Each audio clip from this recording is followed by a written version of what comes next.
Magandang araw mga ka-abi. So for today's video, magpapakawala lang tayo ng kalapate. Papakawala natin itong batcher natin dati. Ito yung pinaroronda natin. Nag-iisa nga natin na pang norte. So baka malate kasi siya sa norte. At mag-start na nga ng training yung ibang club dito sa amin. So kare-karera kasi yung mga club dito. Hindi yung mga kalapate nagkakarera. Kumbaga yung mga club din nagkakarera.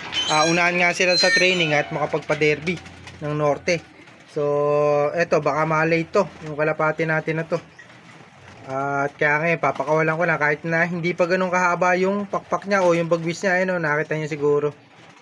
So, binunutan natin yan ng buntot at saka pakpak para mabilis nga na mag-molt. Tapos, katawan niya na lang yung problema niya kung paano siya mag-molt ng mabilis. Ayan.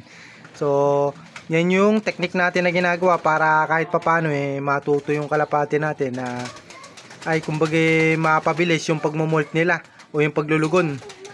Ayan. So papakawalan ko lang, titingnan ko kung batcher pa. At kung hindi naman talagang ganun. Pero tingin ko batcher pa to. So bumabara-bara ako na siya kasi nga nilagyan ko siya ng teritoryo. So bali dito ko siya kinukulong.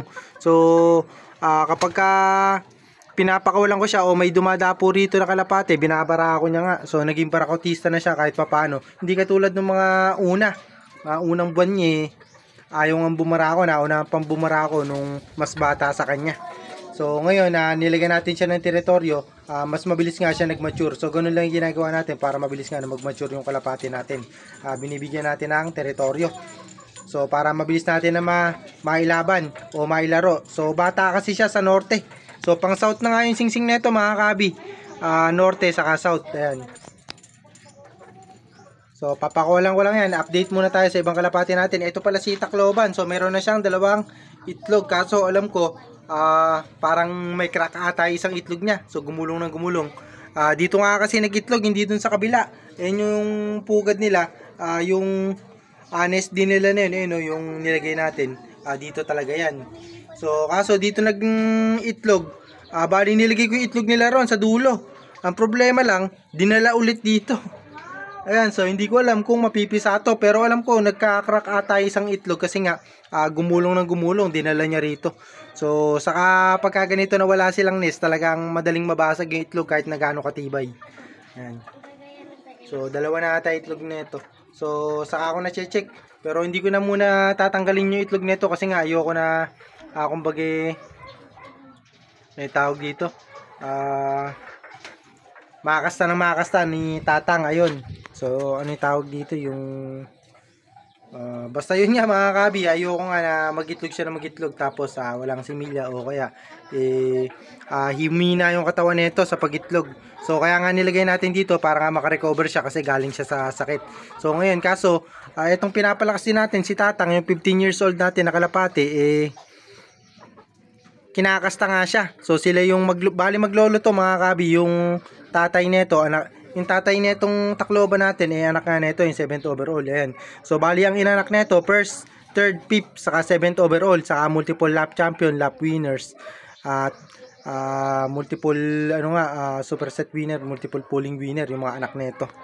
Ayan. So napakaraming pinatunayan nito. So ang problema lang mga kabi matanda na nga, so hindi ko alam kung may similya siya. So nagpare sila, titingnan natin sa susunod na araw. Eto, pakita ko na nga sa inyo. Makita natin.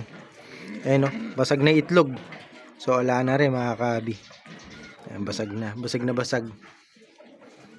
Tingnan natin dito. Mag-iitlog siya. Mamaya pa lang siya mag-iitlog ng pangalawang itlog niya. Ayan, kailangan lagay natin dyan. Dyan siya mag-itlog. Ayan, basag na basag So wala nang to. Tapos may singaw na rin. Ayan, nakata niya. So kailangan dito maihiwalay nga natin to dito. Kasi nga baka na naman to. Kumbaga humina na naman. So baka ikulong ko na lang siya ng solo. Update muna tayo sa mga young bird natin bago nga natin pakawalan yung nag-iisa natin yan. Yan, lagyan muna natin dito. Pakain natin dito. Yan, kainin mo. Kay doggy.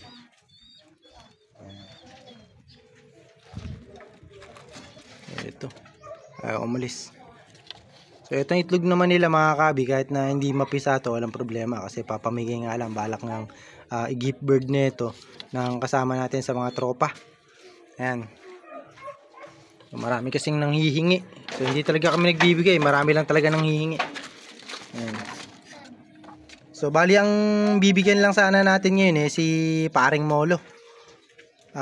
Bali nakapagpasuksok na siya sa atin ng isa. So yun lang yung talagang binigay natin. Pero yung ibang pagsusuksok nga natin nanghingi lang yun mga kabi. Iba kasi yung hingi sa bigay. So alam niyo naman kapag kabigay talagang willing. Ayan, ganda ng katawan ng blue bar natin na young bird. Let's kayo dyan, ba't dyan kayo? May itlog kayo baka mabasag. So mag-iitlog din ng pangalawa rin. So lalagyan ko ng marka mga kabi itlog nung Tacloban natin. Lalagay natin dito. Para sabay naman sila mag-iitlog mga kabi. Mamaya mag-iitlog na ng pangalawang itlog yun. Si Tacloban. So ngayon lalagyan ko ng marka para makita natin kung may similya itlog. So sayang kasi alam nyo naman si Tacloban, norte saka south nga ang tinagpos nun. So kumbaga tumatawid ng bundok, tumatawid ng dagat. Ayan. Ayan, ganda ng blue bar natin So yun yung mga young bird natin. Ito, naka-viewing. So malapit ng pakawalan to. Baka Sabado, pakawalan na to. Or baka Sunday na. Ayan, yung apat na young bird natin. Kasama nga yung young bird nung kasama natin, Mr. SBH. So hindi ko alam kung pang norte o pang south yung sa kanya. Pero sa atin, ito, puro pang south to, apat na pang south. So ito lang nag-iisang pang norte natin. Pakawalan ko, try ko pakawalan. Tapos tatapon ko na ito. Ayan, tapon na natin. Ayan.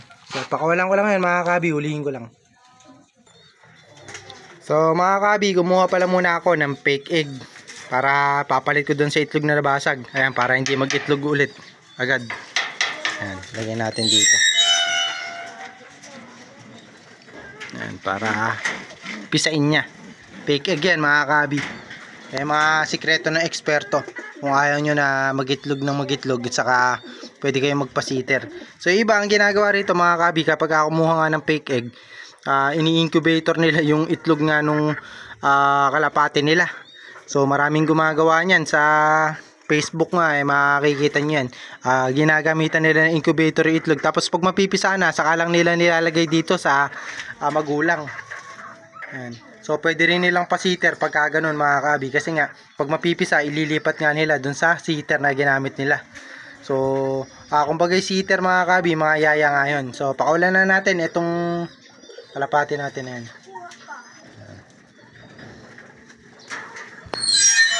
Ayan, dalawang singsing yan. Sanay naman na to mga kabi, kaso nga matagal na hindi nakalipad. Baka malate siya ng kumbaga malate ng turo. Ayan, pakawalan natin. Ayan. Sanay yan mga kabi. Ayan, sanay pa naman hanggang ngayon. So pakawalan din natin yung blue bar natin na panglaban kasi nga first lap derby na nun. Ayan. Susunod ko na ituturo sa inyo yung diskarte na ginagawa natin dyan. Kapag may napatunayan na, kapag ganyan na first lap lang baka mawala, tas tuturo ko sa inyo, mali pala yung tinuro natin. So kailangan subok muna. Bago tayo nagbibigay ng tips, syempre sinusubukan muna natin sa kalapati natin yun. So lahat ng tips natin na binigay effective naman. At kaya binibigay natin. So hindi ako nagbibigay ng tips na kinopya ko lang o ginaya ko lang. Pasukin pa yung blue bar natin. So papakawalan ko ulit yan, hindi ko na papakita sa inyo. Sasabay nga natin dito sa blue bar natin. So hanggang dito na nga lang mga kabi yung video natin. Happy flying sa inyo, God bless.